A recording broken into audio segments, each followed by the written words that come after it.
I'm joined by director, actor, writer, producer, activist, icon, Rob Reiner. How you doing this morning? Hey, I'm feeling pretty good. Thanks for having me. Really appreciate you coming on this show. My pleasure. So let's start with your new movie, Shock and Awe. Tells the story of a journalist kind of trying to expose the truth during the Bush administration. Right.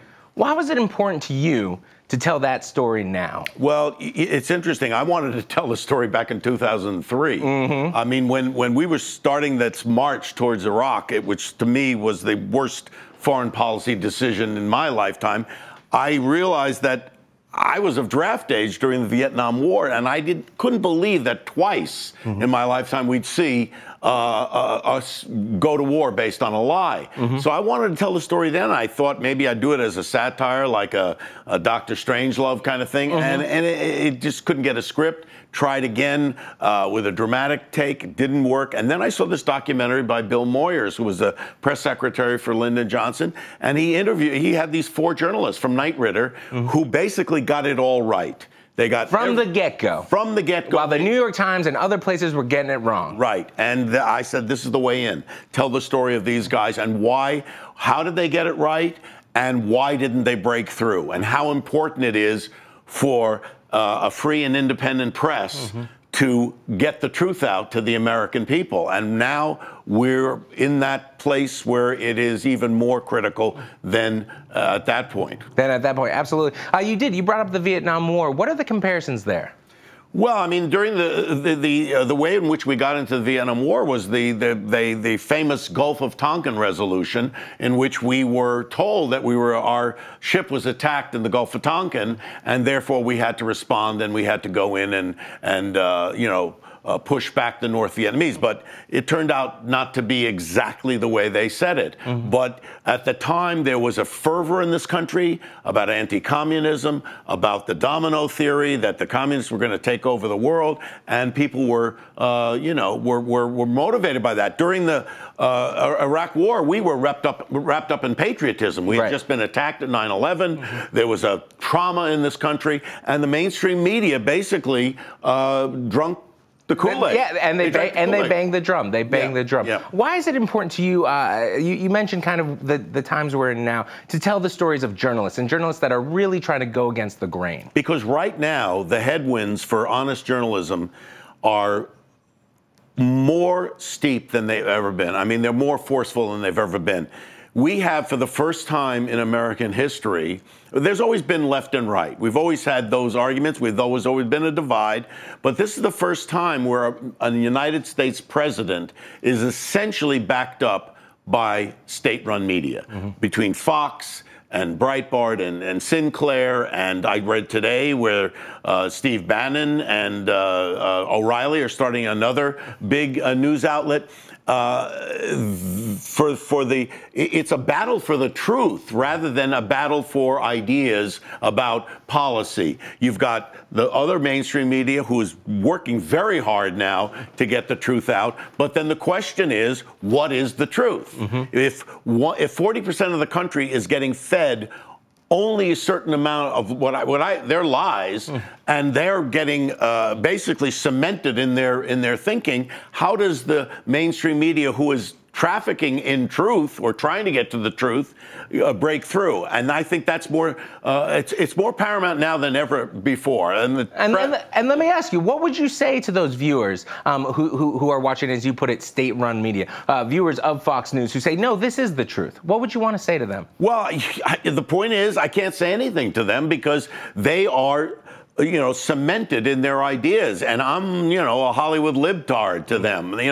They're not going to have a dialogue with me. They're not going to have a discussion with me because, for Sean Hannity to come out and say that Maxine Waters is responsible for the shooting that we had in Annapolis yesterday, that's crazy. That's crazy talk. And so how do you even begin? And the people who are listening to that they take that as true. Maxine Waters is now the person who is responsible for that lunatic going out there and shooting people in a newspaper. Because of the statements of Sean Hannity. I want to get into your activism, and obviously this is stuff that you are very passionate about. You were just on the Texas border protesting against Trump's zero tolerance policy. Right. What made you get involved in this protest, in this movement, and what did you learn down there? Listen, I'm fighting tooth and nail to preserve 242 years of self-rule. We're now fraying at the edges. We've seen the press being called the enemy of the people. We're seeing the rule of law being denigrated. We're seeing the pillars of democracy eaten away at the foundation. So that's what I'm all about. And when you see something egregious like separating children from their parents, I mean, that's fascism. That's what fascist governments do. They do those kind of things. They basically say every ill that you have is because of those other people. They're responsible for why your life isn't good, and we got to blame them. And so you see this kind of behavior, and we see these kind of fascistic, totalitarian ideas creeping into our democracy, and it's scary. It's scary. It's scary, and it makes you want to go down there and use your voice. Yeah, I do whatever I can. I mean, like I say, the other half is going to call me a libtard, and they're not going to believe anything I say anyway. So I'm just trying to get the people who are open-minded to think about this stuff to pay attention. Energize them. But let's talk about that. Civility. Civility is a word that's been thrown around a lot this week. Yeah. Recently, Robert De Niro said, "Fuck Trump." Yeah, you actually didn't love that. That's not good. That's not good. I mean, the point is, though, and he can have any opinion he wants about Trump. I have same kind of opinion. I don't use that language, but let's be fair here. You've got a president of he's got the bully pulpit. He's the most important political figure in the world right now, and he is saying the most horrible, heinous types of things. Talk about lack of civility. He sets the tone. He sets the tone when he calls the press enemy of the people. He sets the tone when he starts denigrating people and using epithets all the time in his tweets. So, yes, it's not right for Robert De Niro to do that, but, as they say, the old expression, a fish stinks from the head. The fish stinks from the head. And so you're gonna say, though, that it was not right for De Niro to say that? Of course not. I mean, it's not right. It's free speech. You can say whatever you want. I don't think it's a helpful thing for people who are trying to get their idea across to be using those tactics. Yeah, all right. Let me ask, what do you say to people that think, celebrities shouldn't get involved in this? Somebody that sees you down at the border and says maybe you're even doing more damage than good, just by bringing to use your word for what other people might call you, a libtard, to go down there and raise your voice, that it will be distracting from the real work. I think that's crazy. I mean, I think there are certain celebrities who they're useful to draw attention to a particular issue. You wouldn't ask them to speak and drill down on second and third and fourth tier questions on a particular issue. But I'm a little different. If people do know me a little bit, I did have a job in government for 7 years. I ran a commission in California for 7 years, and I do have some experience in how policy and politics and government work together. So I'm not going to go down there and speak out unless I've done my homework and I understand what the policies are and what how they've been changed, and you can ask me questions about it.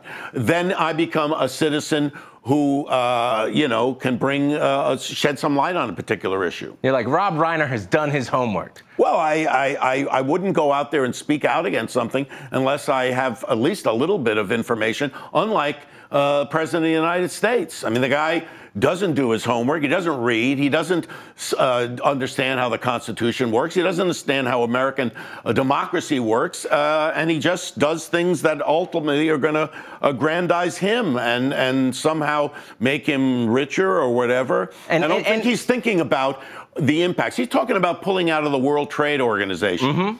If he does something like that, it will disrupt a global trade and global economy all over the world. I mean, he doesn't understand the impact of things. He does things that really impact people's lives. And I want to get back to, you brought up California. You actually fought against the gay marriage ban in California. You have like you said, you're not just an activist, you've really worked in there, you know your stuff. Is there anything you would say to people who have upcoming Supreme Court battles in front of them? Any groups and organizations that might find themselves very soon fighting for things? Well, I mean, one of my closest friends is Chad Griffin, who is the president of the Human Rights Campaign, and he will be out there in force. Gay rights are on the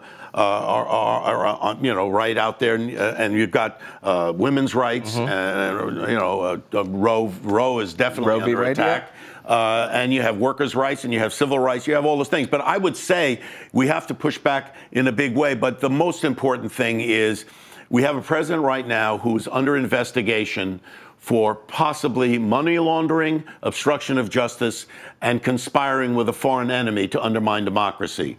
I submit that you don't want a president to be making a choice for a Supreme Court justice who ultimately might be adjudicating on his guilt or innocence. That can't stand.